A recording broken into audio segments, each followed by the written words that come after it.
Welcome friends, welcome to digital hand holding. स्वागत है आपका हमारी सी लैंग्वेज की मास्टर सीरीज क्लास में। इससे पहले आप लोग देख चुके हैं कि हमने लूप का टॉपिक डिस्कस किया था। तो आज हमारा जो लास्ट लूप रहता है डू वाइल लूप, आज हम उसको डिस्कस करेंगे।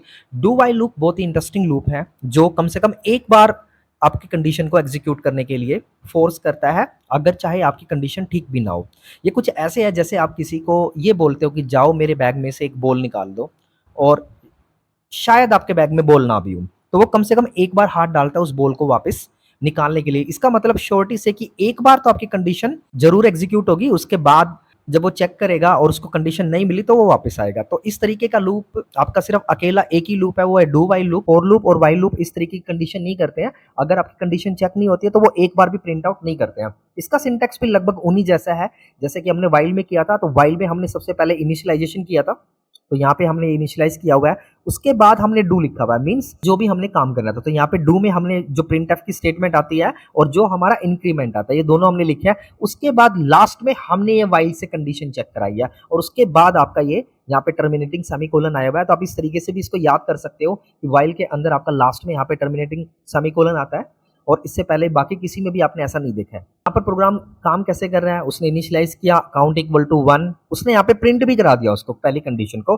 उसके बाद उसने प्लस प्लस कराया, लेकिन बाद में उसने चेक किया कि प्लस प्लस करने के बाद कुछ काम करना है कि नहीं करना। उसने काउंट में यहाँ पे किया, मैंने उसके काउंट की पोजीशन दे रखी है count greater than equal to 5। यहाँ पे हमारा 1 है और यहाँ पे ग्रेटर देन और इक्वल टू 5 है। इसका मतलब ये कंडीशन सेटिस्फाई नहीं हो रही है, तो भी हमारा, अगर मैं प्रोग्राम को आपको रन करके दिखाऊं तो भी प्रोग्राम रन होता है और उसका आउटपुट जो आता है हमारे पास वो 1 आता है। और अगर मैं कंडीशन को लेस देन कर दूं तो ये काउंट 1, काउंट 2, काउंट 3, काउंट 4, ये हमारे पास कंडीशन देगा। तो बाकी लूप्स के साथ और इस लूप्स के साथ क्या डिफरेंस है? सिर्फ यही डिफरेंस है कि एटलीस्ट वन टाइम ये आपका जो लूप है, एटलीस्ट वन टाइम आपका रिपीटेडली एग्जीक्यूट होगा ही होगा। उसके बाद ये कंडीशन चेक करेगा। अगर आपको कुछ इस तरीके की कंडीशन बन रही है कि आपको एक बार तो जरूर जाके चेक करना है, जैसे कि हमें एटीएम से अपना बैलेंस निकालना है।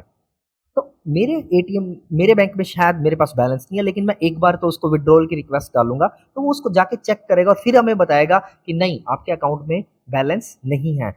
ऐसा नहीं है कि वो हमें रिक्वेस्ट डालने का मौका ही नहीं दे रहा, वो हमें स्पेशल बता रहा है। तो एक बार तो हमारा लूप एग्जीक्यूट होगा ही होगा यहाँ पे। तो इस तरीके से हमने अपने तीनों लूप देख लिया, हमने फोर लूप देख लिया, हमने वाइल देख लिया और हमने डू वाइल देख लिया।